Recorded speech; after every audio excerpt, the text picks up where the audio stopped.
இங்கே வேதம் சொல்லுகிறது, இங்கே இஸ்ரவேலே கூடாரங்கள் எவ்வளவு அழகானவைகள், அவை எப்படி இருக்கிறதா? சந்தன மரங்களின் வாசனை. கொஞ்ச நாளைக்கு முன்னாடி சந்தன குளத்தில் வீரப்பன் சொல்லி பயங்கர சந்தன மரத்தை யாராச்சும் விரும்பாதவங்க இருக்கிறாங்களா? வீட்டுல சந்தன மரம் வளர்க்கணும்னா கவர்மெண்ட்ல நாம அனுமதி கேட்கணும், பெர்மிஷன் கேட்கணும் தானே? ஏன் அம்மாவா இல்லையா? சும்மா வளர்த்துட்டு சும்மா வெட்டிட்டு போக முடியாது. அப்போ சந்தன மரம் எவ்வளவு விலையேற, ஒலிவம் சொல்றாங்க, ஏன்னா சந்தன மரம் அவ்வளவு விலையேற பெற்றது. எத்தனை சம்பவம் உலகத்துக்கு கேள்விப்படுகிற உயர்ந்த ஒரு விலையுள்ள ஒரு மரம். இந்த மரத்தின் வாசனையாய் நாம் இருக்க வேண்டும் என்று ஆண்டவர் நம்மை எதிர்பார்க்கிறார். பாருங்க, அவைகள் பரவி போகிற ஆறுகளை போலவும் நதியோரத்தில் உள்ள தோட்டங்களை போலவும் கர்த்தர் நாட்டின சந்தன மரத்தின் வாசனை. இந்த சந்தன மரத்தை வெட்டி அப்படி உரசும் போது அதுல ஸ்மெல் வரும் இல்லையா? சந்தனம் யாராச்சும் விரும்பாதவங்க இருக்கிறாங்களா? எல்லாமே சந்தனம் ஸ்மெல்லாம் எனக்கு பிடிக்காது. யாரும் எல்லாமே நம்ம விரும்புவோம் இல்லையா?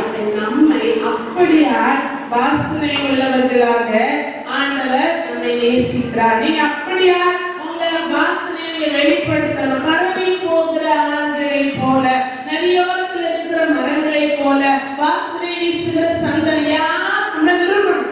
இவளா? நம்ம விரும்பணும். இவர் கூட ஃப்ரெண்ட்ஷிப் வச்சிருந்தா நல்லா இருக்கும், நல்ல வழிகளை நமக்கு சொல்லி தருவா. இவர் கூட ஒரு ஆலோசனை கேட்டு அவர் எனக்கு நல்லதான் சொல்லி தருவார். எல்லாரும் விரும்புகிற சந்தனை உள்ள வாசனை உள்ள மரங்களை போல நாம இருக்கணும். சங்கீதம் 45 சங்கீதம் அதனுடைய 8வது வசனத்தை வாசிக்கலாம்.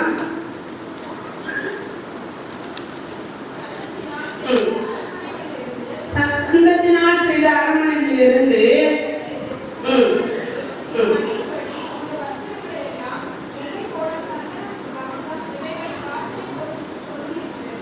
இந்த சந்தனத்தின் வாசனை பொருள்தான் இருக்கிறது. உமது வஸ்திரத்தின் வாசனை என்று சங்கீதக்காரன் தாவீது எழுதுகிறார். அப்பா ஆண்டவர் தன்னை ஒப்பு கொடுக்கப்படும் போது சிலுவையில தன்னை ஒப்பு கொடுத்தார் இல்லையா? சிலுவையின் மரண பரியந்தம் தாழ்த்தினார். அவர் உண்மையிலேயே நாமெல்லாம் அனுபவிக்கிற பாடுகள்ல என்ன அப்படின்னு கேட்கணும். ஒரு யோபு போல யாராச்சும் பாட அனுபவிச்சிருக்கீங்களாமா? இல்ல. ஜீசஸ் மாதிரி யாராச்சும் பச்சை மரத்துக்கு வேலை செய்வார்கள் என்றால் நம்மளாம் பட்ட மரத்து கூட பிரயோஜனம் இல்லாதவங்க, தகுதி இல்லாத நம்ம ஆண்டவர் தகுதி கொடுத்து நம்ம ஆண்டவருடைய பாடுகளை யோசிச்சு பார்க்கணும். அவர் தன்னை வாசனை வீசுகிற, பரவி போகிற, பரிசுத்த ஆவியானவர் வெளிப்படுத்துகிற வாசனையாய் ஒப்பு கொடுத்தார். எங்க? சிலுவையின் மரண பரியந்தம். எல்லாம் சொன்னாங்க, உன்னை கொண்டது யார் சொல்லு? உன்னை துப்புனது யார் சொல்லு? உனக்கு கிரீடத்தை வச்சு அமைக்கிட்டு யார் சொல்லு? அது வாய்ப்பு சொல்ல முடியாதா? ஜீசஸ் சொல்ல முடியுமா? முடியாதா?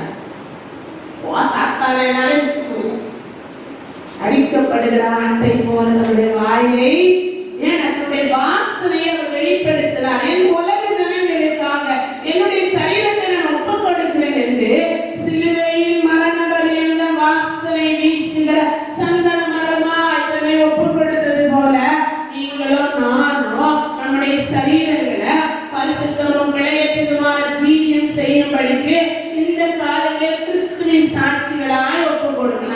என்ன பண்ண பயன்படுத்துங்க, என்ன பிரயோஜனப்பட்டு சும்மா இருக்கிற வீட்டுல நான் வேதம் வாசிக்கிறது இல்லை. நிறைய பேர் சொல்றது பிஸி டைம், நோ டைம்.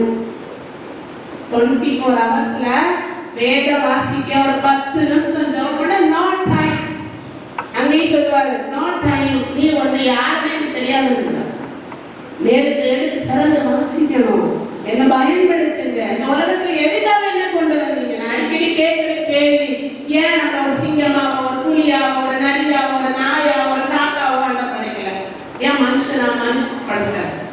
கேட்கணும். உடனேயே என்ன பயன்படுத்துங்க. பரவி போகிற சந்தன மரங்களின் வாசனையாய் கர்த்தர் உங்களை பயன்படுத்துவார். 2வது வாசிக்கலாம். உன்னத பாட்டு 1வது அதிகாரம் அதனுடைய 3வது வசனம்.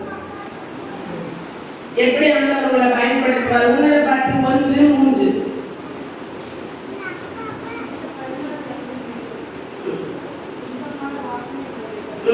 உமது பரிமள தைலங்கள் இன்பமான வாசனை உள்ளவை. 2வது பரிமள தைலத்தை விரும்புகிறார்.